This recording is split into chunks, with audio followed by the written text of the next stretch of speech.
चलिए, व्यक्तिगत खाते के बाद अपन चलते हैं आगे वास्तविक खाते में। तो वास्तविक खाता बोलते ही आपके दिमाग में सीधा नियम आना चाहिए कि वास्तविक खाते का क्या नियम है। वास्तविक खाते से आशय पहले, जब भी किसी भी प्रकार की संपत्ति का क्रय किया जाता है या नगद क्रय किया जाता है तो वह वास्तविक खाते के श्रेणी में आता है। वास्तविक खाते से आशय वह खाता जिसमें किसी भी प्रकार की संपत्तियों का एवं नगद क्रय विक्रय होता है, उसी को बोलते हैं वास्तविक खाता। जैसे भवन खरीदा, मशीन बेचा, नगद खरीदा, ऐसा आता है। तो ये सब हमारे वास्तविक खाते के श्रेणी में आता है। वास्तविक खाते का नियम है कि जो आता है विकलन, जो जाता है समाकलन। वास्तविक खाते का नियम है जो आता है विकलन, जो जाता है समाकलन। व्यक्तिगत खाता जो पढ़े थे हम लोग, उसका नियम था पाने वाले को विकलन, देने वाले को समाकलन, जिसका आप लोग पढ़ चुके हो, अभ्यास भी किए होंगे। आज हम लोग दूसरे नियम में चलते हैं वास्तविक खाते में, जिसका नियम होता है जो आता है विकलन और जो जाता है उसे समाकलन कहते हैं। जैसे फर्नीचर खरीदा, फर्नीचर खरीदा बोले तो बोला हूँ ना, जब भी बोलेंगे फर्नीचर खरीदा तो अपने आप को लेकर चलना है। मैं अपने आप को लेकर चलूँगा कि मैं फर्नीचर खरीदा, तुम लोग बोलोगे तो तुमको अपने आप को लेकर चलना है कि मैं फर्नीचर खरीदा। तो ये देखना है कि जो आता है विकलन, जो जाता है समाकलन। जब मैं फर्नीचर खरीदा तो मेरे पास क्या आया? फर्नीचर, तो फर्नीचर विकलन। और मेरे पास से गया क्या? जब मैं फर्नीचर खरीदूंगा तो उसके बदले क्या दूंगा? पैसा। तो पैसे को क्या बोलेंगे हम? रोकड़। क्या बोलेंगे पैसे को? रोकड़। तो फर्नीचर खरीदा, फर्नीचर आया, फर्नीचर विकलन, और गया क्या हमारे पास से? रोकड़ गया, इसलिए फर्नीचर विकलन टू रोकड़। आई बात समझ में? तो इस प्रकार से अपन एंट्री करते हैं। कॉलम फिर बना लेंगे वैसे जैसे बनाते थे अपन। तिथि, विवरण, विजय क्रमांक, खाता पृष्ठ, विकलन, समाकलन। पहला कॉलम तिथि, दूसरा विवरण, विजय क्रमांक, खाता पृष्ठ, विकलन और समाकलन।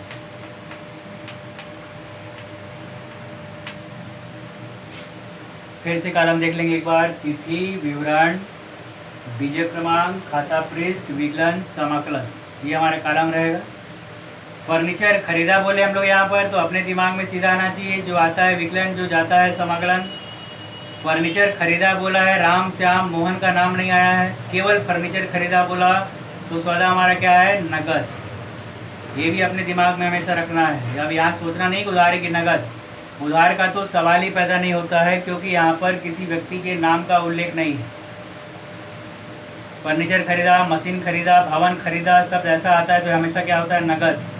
अगर मान लो राम से खरीदा बोलता, राम से भवन खरीदा, तो यहाँ भवन वास्तविक खाता है और राम व्यक्तिगत खाता है, तब ये दोनों का नियम यहाँ पे लगाएंगे। ठीक है, तब समझ जाएंगे सौदा क्या है हमारा। यहाँ पर उधार, व्यक्ति का नाम दिया है, नगद शब्द नहीं दिया है, तो सौदा कैसा है? उधार। लेकिन अगर मान लो बोलता राम से नगद फर्नीचर खरीदा, एक बोला राम से खरीदा या राम से फर्नीचर खरीदा, तो यहाँ पे नगद शब्द का उल्लेख नहीं है, मतलब सौदा हमारा उधार है। लेकिन वहीं पर दूसरा बोलता राम से नगद फर्नीचर खरीदा, तो यहाँ व्यक्ति का नाम तो आया है लेकिन साथ में नगद शब्द आ गया है, इसलिए सौदा हमारा क्या हो जाएगा? यहाँ पर नगद हो जाएगा। इस बात का हमको ध्यान रखना है। ठीक है, तब यहाँ पे बोले अपन फर्नीचर खरीदा 1000 रुपये का, कुछ नहीं दिया, नाम कुछ नहीं दिया, तो हमारे दिमाग में आ गया फर्नीचर खरीदा, नगद है, किसी व्यक्ति का नाम नहीं है, नियम दिमाग में आएगा सीधा, जो आता है विकलन, जो जाता है समाकलन। फर्नीचर खरीदा तो अपने आप को लेकर चलना है कि तुम खरीद रहे हो, तुम्हारे पास क्या आया? फर्नीचर। और जब फर्नीचर खरीदोगे तो बदले में क्या दोगे? पैसा, और उस पैसे को हम बोलते हैं रोकड़। क्या बोलते हैं उसको, रोकड़। तब जब फर्नीचर का एंट्री करेंगे अपन यहाँ पर, पहला नंबर फर्नीचर खाता विकलन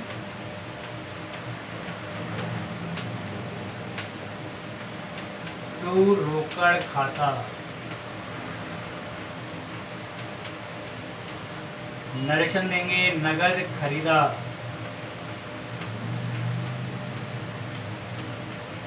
और एक लाइन इस प्रकार से बंद कर देंगे। और बंद करने के बाद कितने का फर्नीचर खरीदा, 1000 का फर्नीचर खरीदा। तो विकलन है तो विकलन में यहाँ 1000, और ये टू यानी समाकलन है, समाकलन में 1000। और इस प्रकार से हमारा ये एंट्री कंप्लीट हो जाएगा। ठीक, अब इसी में लेते हैं अपन दूसरा एग्जाम्पल। राम से भवन खरीदा। राम से भवन खरीदा, तो भवन कौन सा खाता है, वास्तविक खाता है। वास्तविक खाते का नियम क्या है, जो आता है विकलन। तो यहाँ पे भवन विकलन। राम से खरीदा, नगद शब्द नहीं आया है, मतलब उधार। तो ये कौन सा खाता है, राम आ गया तो व्यक्तिगत खाता, तो देने वाले को समाकलन। तो हमको दिया कौन, राम से भवन खरीदा, तो भवन हमारे पास आया, वास्तविक आता है। जो आता है विकलन, तो भवन विकलन। और राम जो है देने वाला है, और राम व्यक्तिगत खाता है, तो व्यक्तिगत खाते का नियम क्या है, पाने वाले को विकलन, देने वाले को समकलन। तो यहाँ पे राम कौन है, हमको देने वाला है, तो समकलन कौन हो जाएगा, राम। बात समझ में गया। तब एंट्री हो जाएगा यहाँ पर दूसरा, भवन खरीदा राम से, तो भवन विकलन टू राम। और नरेशन देंगे उधार खरीदा। नरेशन देंगे उधार खरीदा। अब मान लो 500 का भवन खरीदा, तो फिर वही विकलन में 500 और समाकलन में 500। इस प्रकार से अपन ये काम करेंगे। राम से भवन खरीदा, फिर से भवन वास्तविक खाता है, जो आता है विकलन। राम से खरीदा, नगद शब्द नहीं दिया है, केवल राम आया है, ये व्यक्तिगत खाता है। व्यक्तिगत खाते का नाम नियम है, पाने वाले को विकलन, देने वाले को समकलन। अब यहाँ पे हमको पाने वाला तो कोई नहीं है, देने वाला कौन है यहाँ पर, राम। टू राम, राम से खरीदा, बस माया। तो भवन विकलन टू राम। ठीक है यहाँ तक। अब इसी में चलते हैं अपन की नगद फर्नीचर बेचा। तीसरा एग्जाम्पल, नगद फर्नीचर बेचा 2000 रुपये, ऐसा दिया है क्वेश्चन। अब जैसे ही बोलेगा नगद फर्नीचर बेचा, फर्नीचर शब्द आया है, किसी व्यक्ति का नाम नहीं आया है, मतलब ये वास्तविक खाता है। कौन सा खाता है, वास्तविक खाता है। और वास्तविक खाते का नियम क्या है, वास्तविक खाते का नियम है जो आता है विकलन, जो जाता है समाकलन। और क्वेश्चन क्या लिखे हम लोग यहाँ पे अभी, फर्नीचर, नगद फर्नीचर बेचा। अब जब भी हम नगद फर्नीचर बेचेंगे तो हमको क्या मिलेगा, क्या आएगा हमारे पास, कोई वस्तु अगर हम किसी को बेच देते हैं तो हमको क्या मिलता है, पैसा। और उस पैसे को क्या बोलते हैं हम, रोकड़। रोकड़ विकलन। और गया क्या हमारे पास से, ये रोकड़ किसके माध्यम से मिला, क्या बेचे हम, फर्नीचर। नियम सीधा लगाना है, जो आता है विकलन, जो जाता है समाकलन। फर्नीचर बेचा, रोकड़ आया तो रोकड़ विकलन, और फर्नीचर गया इसलिए टू फर्नीचर। अगला एंट्री,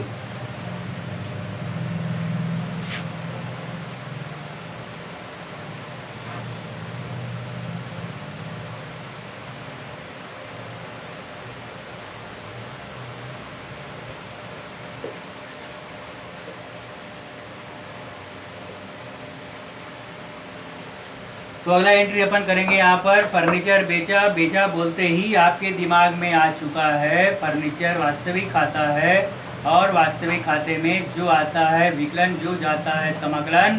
फर्नीचर बेचे अपन, हमारे पास आया पैसा, इसलिए रोकड़ खाता विकलन।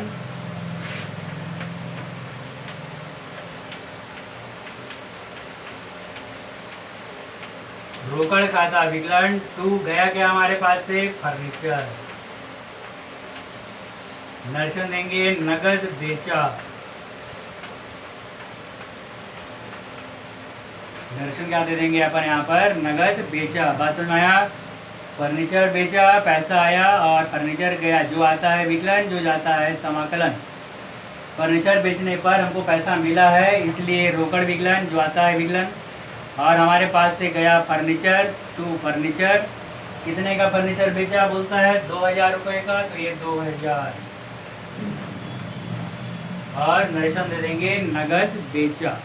ठीक, अब इसी में चलते हैं अपन। अगर मान लो बोलता है राम को फर्नीचर बेचा,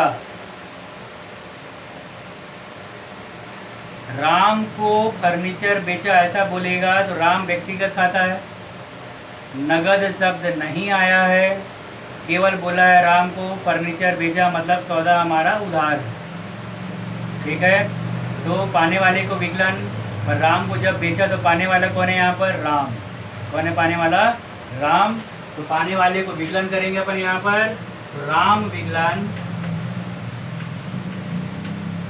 और फर्नीचर वास्तविक खाता है, जो आता है विकलन, जो जाता है समाकलन। तो फर्नीचर गया, हमारे पास से फर्नीचर गया, इसलिए टू फर्नीचर।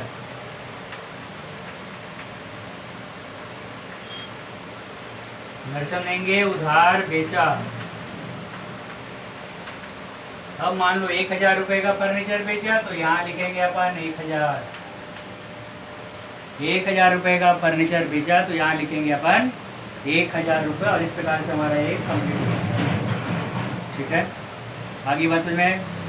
तो इस प्रकार से हमको वास्तविक खाते में काम करना है, वास्तविक खाता।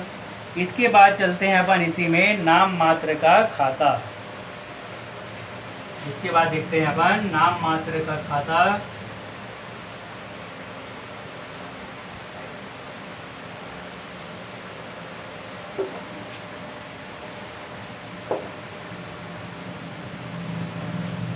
नाम मात्र के खाते को पढ़ने से पहले इस खाते क्या है?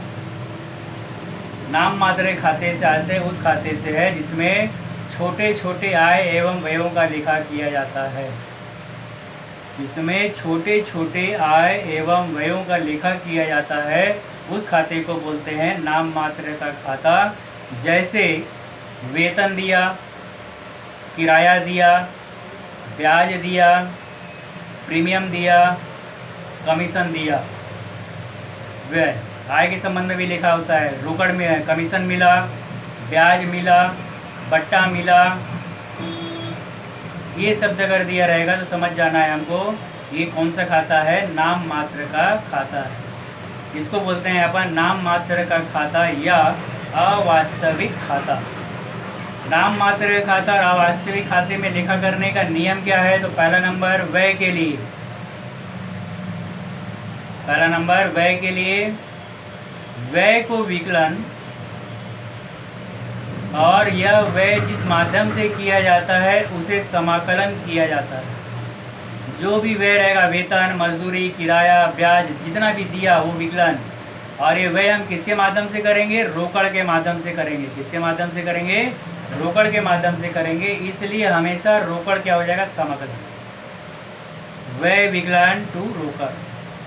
ठीक उसी प्रकार से आय के संबंध में नियम बताया गया है कि आय के रूप में जो भी मिलता है उसे विकलन और जिस माध्यम से मिलता है उसे समाकलन। आय के रूप में जो भी मिलता है विकलन और जिस माध्यम से मिलता है उसे समाकलन किया जाता है। जैसे कमीशन मिला, तो कमीशन मिला बोलेंगे तो कमीशन कोई वस्तु है क्या? कमीशन में मुझे क्या मिलेगा समझ जाना है? रोकड़ मिलेगा। तो रोकड़ विकलन किसके माध्यम से मिला? कमीशन के माध्यम से मिला, तो रोकड़ विकलन टू कमीशन। किराया दिया, व्यय, व्यय को विकलन, व्यय क्या दिए? किराया, किराया विकलन किसके माध्यम से दिए? रोकड़ के माध्यम से दिए। तो अगला एंट्री क्या हो गया? किराया विकलन टू रोकड़। आई बात समझ में? तो देखते हैं यहाँ पर जैसे किराया दिया तो पहला एंट्री किराया विकलन, जो भी व्यय होगा उसे विकलन करना है। किराया विकलन टू रोकड़। नरेशन दे देंगे किराया दिया,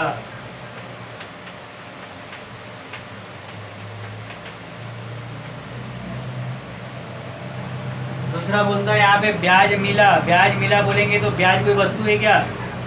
तो ब्याज में हमें क्या मिलेगा? रोकड़ मिलेगा। क्या मिलेगा? रोकड़। तो अगला एंट्री हो जाएगा रोकड़ विकलन टू ब्याज, नरेशन देंगे ब्याज मिला,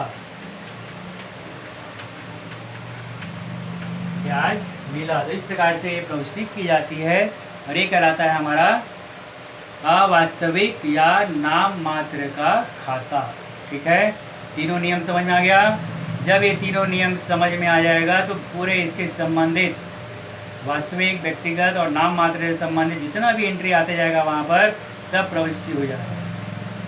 जो नया एंट्री भी आएगा उसको बीच में आपको बताते जाएंगे, लेकिन ये 3 नियम आपका बिल्कुल तैयार रहना चाहिए। ये 3 नियम तैयार रहेगा तो आपका एंट्री एकदम आसानी के साथ हो जाएगा। आगे बात समझ में सबको? ठीक।